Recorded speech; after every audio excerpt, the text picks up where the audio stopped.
हिजोको म र आजको ममा धेरै फरक छ।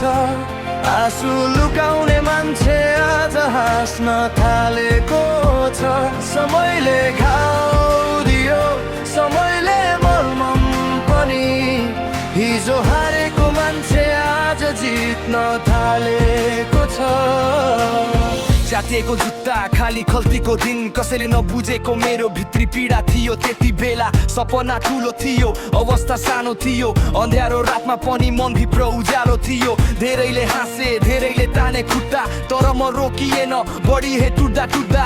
आज ती दिन सम्झिँदा मुस्कान आउँछ, किनकि सङ्घर्षले नै सफलताको बाटो देखाउँछ।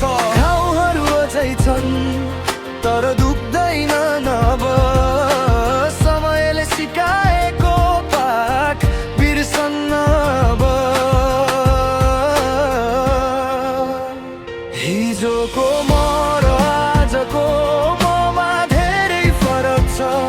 आँसु लुकाउने मान्छे आज हाँस्न थालेको छ। समयले घाउ दियो, समयले मलमम पनि। हिजो हारेको मान्छे आज जित्न थालेको छ।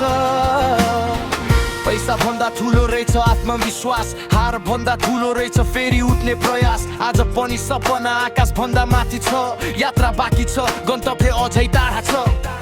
जति माथि गए पनि माटो बिर्सिन्न, हिजोको दुःख र सङ्घर्ष मेटिन्न। किनकि त्यहीबाट सुरु भएको थियो कथा, त्यहीबाट बनेको हो आजको कथा। हिजोको म र आजको